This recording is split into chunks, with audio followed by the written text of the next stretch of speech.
तो देखिए, पीएम पर विवादित टिप्पणी के आरोप में गिरफ्तार कांग्रेस नेता पवन खेड़ा को कोर्ट से बड़ी राहत मिली है। सुप्रीम कोर्ट के आदेश पर दिल्ली के द्वारका कोर्ट से पवन खेड़ा को अंतरिम जमानत मिली है। मामले की अगली सुनवाई सोमवार को होगी। न्यायिक प्रणाली पर, प्रक्रिया पर मुझे पूरा भरोसा है। सच की जो लड़ाई है उस रास्ते में कई बार संघर्ष करने पड़ते हैं। Information, no notice, in fact even the FIR was supplied to us. वैसे कल के दिन की हेडलाइन पवन खेड़ा थी। दिल्ली से रायपुर जाने के लिए विमान में बैठे खेड़ा को उतारकर असम पुलिस ने गिरफ्तार कर लिया। इससे पहले कि पुलिस उन्हें असम ले जाने के लिए दिल्ली की निचली अदालत से ट्रांजिट रिमांड ले पाती, मामला सुप्रीम कोर्ट पहुंच गया। खेड़ा की तरफ से अभिषेक मनु सिंघवी पेश हुए। सिंघवी ने सुप्रीम कोर्ट में कहा, बयान गलती से दिया गया था। खेड़ा ने गलती सुधार ली थी। सिंघवी ने कहा कि यूपी के लखनऊ, वाराणसी और असम के दीमा, हसाओ में दर्ज केस एक जगह ट्रांसफर किया जाए। सुप्रीम कोर्ट ने निचली अदालत को खेड़ा को अंतरिम जमानत देने का आदेश दिया। साथ ही सभी मामलों को एक जगह ट्रांसफर करने का अनुरोध भी मान लिया। असम और यूपी सरकार को सुप्रीम कोर्ट ने नोटिस जारी कर दिया। मामले की अगली सुनवाई सोमवार को होगी। टीवी डिबेट में कांग्रेस का पक्ष रखने वाले पवन खेड़ा कल सियासत की सुर्खियों में छाए रहे। खेड़ा की गिरफ्तारी पर विपक्ष ने सरकार पर हमला बोला तो बीजेपी ने भी पलटवार में देर नहीं की। आखिर में न्याय की जीत हुई, आखिर में सत्य की जीत हुई। आपातकाल इमरजेंसी तो उसको ही कहते हैं ना। खेड़ा की गिरफ्तारी से कांग्रेस आग बबूला हो गई है। उसे विपक्ष का भी साथ मिला। खेड़ा को मिली अंतरिम जमानत से उत्साहित कांग्रेस इस मुद्दे पर बीजेपी को घेरने का कोई मौका नहीं छोड़ना चाहती। पार्टी के राष्ट्रीय अधिवेशन के लिए रायपुर में जुट रहे कांग्रेस ने चौतरफा मोर्चा खोला है। मुझे बहुत खुशी हुई कि सुप्रीम कोर्ट ने उनको जमानत दी। ऐसी चीजें डेमोक्रेसी में नहीं होना चाहिए। वहाँ से प्लेन से उतारा जाना, इसका मतलब ये है कि भारतीय जनता पार्टी इस महाधिवेशन से बेहद डरी हुई है। बीजेपी का कहना है कि खेड़ा ने पीएम के पिता का अपमान किया है और अब वो इससे बच नहीं सकते। कांग्रेस अपने राष्ट्रीय अधिवेशन में इस मुद्दे को जोर शोर से उठाएगी, तो वहीं बीजेपी भी पीएम पर विवादित टिप्पणी के मामले में खेड़ा के खिलाफ शांत नहीं बैठने वाले।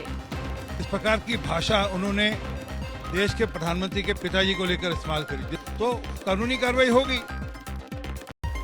और देखिए, असम पुलिस ने दिल्ली एयरपोर्ट से जैसे ही पवन खेड़ा को गिरफ्तार किया, विपक्ष के निशाने पर असम के सीएम आ गए। हिमंता बिस्वा शर्मा पर विपक्षी दलों ने बड़ा हमला बोला है। कांग्रेस के प्रवक्ता पवन खेड़ा के खिलाफ असम पुलिस का एक्शन दिखा तो कांग्रेस के निशाने पर असम के सीएम हिमंता बिस्वा शर्मा आ गए। असम का मुख्यमंत्री भारतीय जनता पार्टी और आरएसएस के नेताओं को खुश करने में लगा है। मैं बार बार ये बात कह चुका हूं, आसाम का मुख्यमंत्री देश का प्रधानमंत्री बनने की ख्वाहिश रखता है और वो आरएसएस को खुश करने में लगा है और उसके लिए वो कुछ भी करने के लिए तैयार है। उद्धव गुट की शिवसेना ने भी पवन खेड़ा विवाद पर केंद्र और असम सरकार दोनों को घेरा। संजय राउत ने सवाल किया कि क्या सभी नियम सिर्फ विरोधियों के लिए हैं? जिस तरह से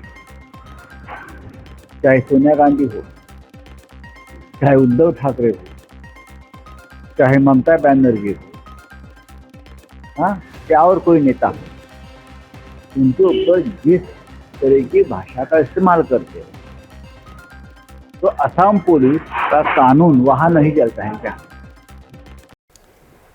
रायपुर में आज से कांग्रेस का 3 दिन का राष्ट्रीय अधिवेशन शुरू होने वाला है। इस अधिवेशन में आने वाले विधानसभा चुनाव और 2024 के लोकसभा चुनाव को लेकर मंथन होगा।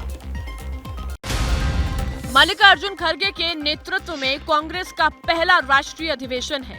पहले हो रहे इस अधिवेशन के जरिए कांग्रेस देश भर के कार्यकर्ताओं को एकजुट करने की कोशिश में है। राष्ट्रीय अधिवेशन में कांग्रेस के 15,000 प्रतिनिधि पूर्ण सत्र में हिस्सा लेंगे। पूर्ण सत्र में साल 2023 में होने वाले विधानसभा चुनावों और 2024 में आम चुनावों की रोड मैप पर चर्चा होगी। पहले दिन अधिवेशन का एजेंडा तय करने के लिए सुबह 10 बजे स्टीयरिंग कमेटी की बैठक भी होगी। बैठक में तय होगा कि CWC का चुनाव होगा या नहीं। अगर चुनाव होता है तो करीब 26 सालों के बाद कांग्रेस वर्किंग कमेटी के 12 निर्वाचित सदस्यों के लिए वोटिंग होगी। खास बात यह है कि अधिवेशन उस राज्य में हो रहा है जहां इसी साल चुनाव है। पार्टी नेताओं की मेजबानी कर रहे सीएम भूपेश बघेल ने एबीपी न्यूज से एक्सक्लूसिव बात की। अधिवेशन तय समय पे होगा, भव्य होगा, शानदार होगा और कांग्रेस जन और पूरे देश को यहाँ से एक नया संदेश मिलेगा। जो समाज के बीच में जो जहर घोले हैं उससे जूझ रहे हैं, ये एक भाईचारा और हाथ जोड़ो का जो नारा है वो यहाँ से निकला। जैसे ही घड़ी का काटा दोपहर 2:30 पे आए, बबीता जी का दिल सास बहू साजिश के लिए मचल जाए। और ये है इनकी बहू, पूरे दिन ऑफिस की टेंशन हो जाए गॉन जब ये करें अपना फेवरेट शो फ्री टाइम पे ऑन। इनकी तरह आप भी देखिए अपना फेवरेट शो अपने टाइम पर और डाउनलोड कीजिए एबीपी लाइव ऐप अपने स्मार्ट टीवी पर।